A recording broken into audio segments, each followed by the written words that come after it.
जय गजानन भाविकांनो, मी विवान विठ्ठल ठाकरे.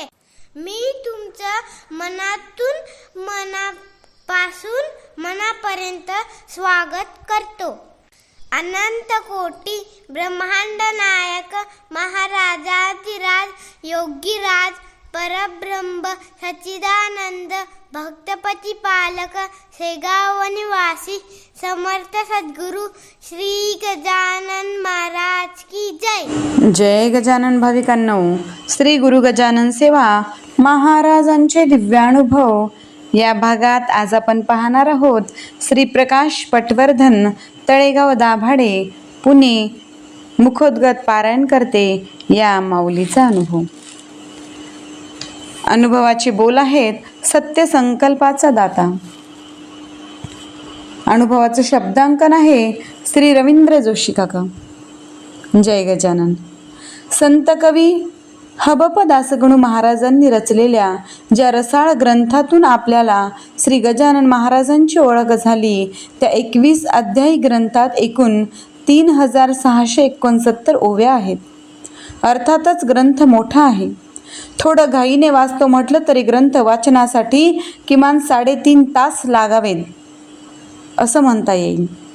इसवी सन 1939 साली श्री क्षेत्र शेगाव येथे दासगणू महाराजांनी तो सांगावा आणि त्यांच्या लेखनिकांनी तो लिहून घ्यावा अशा पद्धतीने 21 दिवसात 21 अध्याय रचले. जाणं हे गजानन महाराजांच्या आशीर्वादामुळेच शक्य होऊ शकलो. हे आपण सर्व गजानन महाराज भक्त मनातून जाणून आहोत. असा हा मोठा ग्रंथ मुखोद्गत होणं, तोंडपाठ होणं म्हणजे महाराजांचा कृपा आशीर्वादच असायला हवा. आजच्या काळात म्हणजे इसवी सन 2018 या वर्तमान इसवी सनात श्री गजानन विजय ग्रंथ मुखोद्गत असणाऱ्यांची संख्या बरीच आहे. काही ज्ञात, काही अज्ञात. एक ओळ ऐकल्यावर पुढील ओळ आठवावी असे तर अनेक आहेत. याचं कारण ग्रंथाच्या पारायणाची वारंवारिता आज मोठ्या प्रमाणावर वाढली आहे.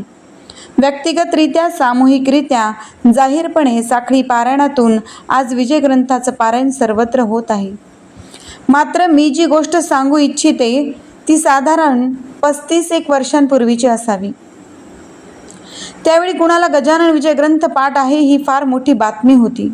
निदान ज्ञात माहितीनुसार तेव्हा अशा प्रकारे विजय ग्रंथ मुखोद्गत असणं म्हणजे इतरांना एक नवीन मार्ग माहिती करून देण्यासारखं झालं होतं. त्या काळात कुठून तरी माझ्या कानावर आलं की नाशिकच्या सुमतीताई बापट आहेत, त्यांना गजानन विजय ग्रंथ पाठ असून त्या त्यांची सेवा महाराजांच्या चरणी अर्पण करीत आहेत. तेव्हा आजच्या सारखी प्रसिद्धी माध्यमं नव्हती. कधी वर्तमानपत्रात आलं तर वाचायला मिळणार. ती बातमी ऐकून मी त्यांच्या कार्यक्रमाचा शोध घेऊ लागलो. मग अनेक वेळा सुमतीताईंना मी ऐकलं आणि त्यामुळेच फारच प्रभावित होऊन मी गजानन महाराजांना प्रार्थना करू लागलो. वारंवार म्हणू लागलो, महाराज माझ्यावर कृपा करा. माझी इच्छा आहे की मला विजय ग्रंथ मुखोद्गत व्हावा. त्या अनुषंगाने तसा प्रयत्न करू लागलो. महाराजांना मनातून म्हणायचो, महाराज तुम्ही सत्य संकल्पाचे दाते आहात, कृपा करा.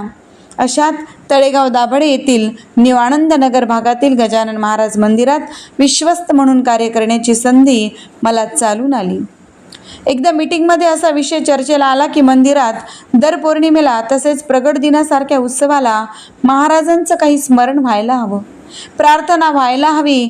त्यातून असं ठरलं की अशा दिवशी मी लोकांसमोर गजानन विजय ग्रंथाचं वाचन करावं. मग तसा क्रम सुरू झाला. मी विजय ग्रंथाचं पारायण करू लागलो. 25-30 लोक समोर उपस्थित राहणार आणि मी मोठ्याने वाचन करणार. असं मला बऱ्यापैकी पोथी पाठ होत आली होती.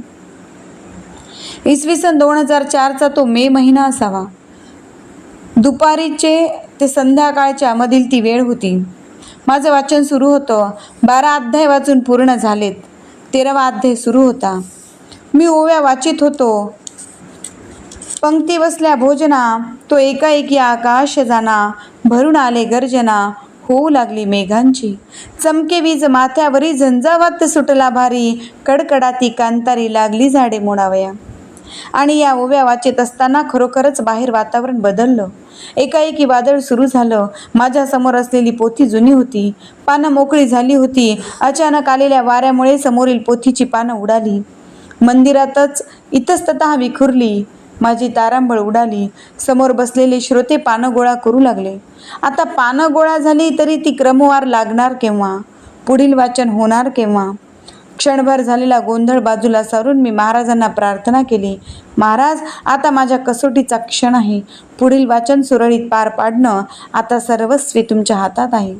अशी प्रार्थना करून मी वाचू लागलो. किंबहुना म्हणू लागलो, 13वा अध्याय पूर्ण झाला.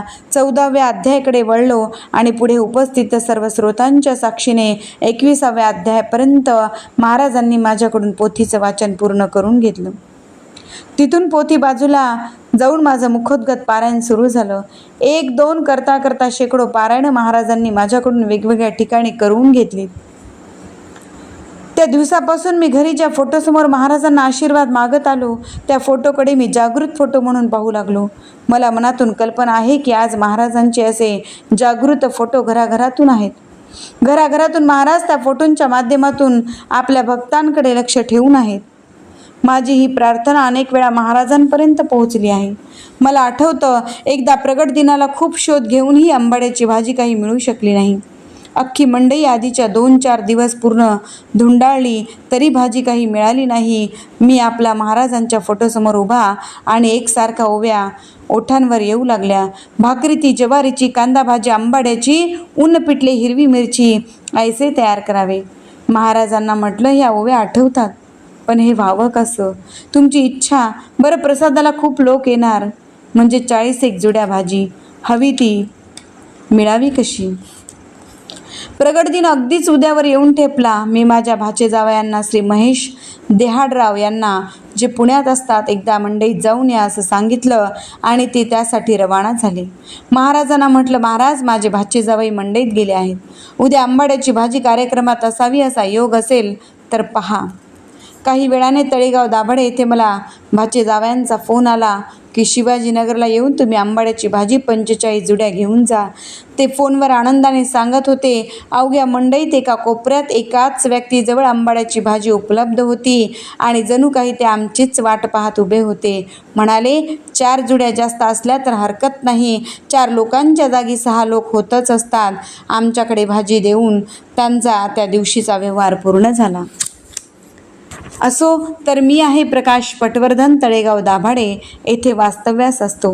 आज माझ्यासह अनेकांना महाराजांची पोथी मुखोद्गत आहे.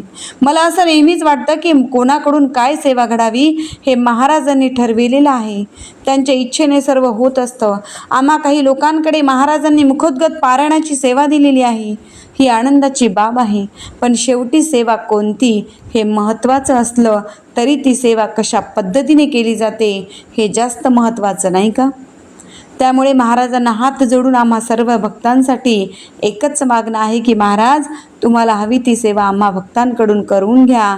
पण ती सेवा करीत असताना आमच्या अंतःकरणात एकच नाद उमटू द्या, श्री गजानन, जय गजानन. अवघ्या तुझ्या अवतारी हा 16 अवतार श्रीहरी, कोणाच्याही भूमीवरी वध तुम्ही न केलात. शत्रुमित्रांच्या घरी दिवा या अवतारी लाविला बरवा, देव आणि दानवा तू वंदे सारखाच. देवतेही आनंदविले, राक्षसेही रक्षिले, आपले शत्व सांभाळिले, याच अवतारी देवा तू. गणगणा गणात बोते. धन्यवाद.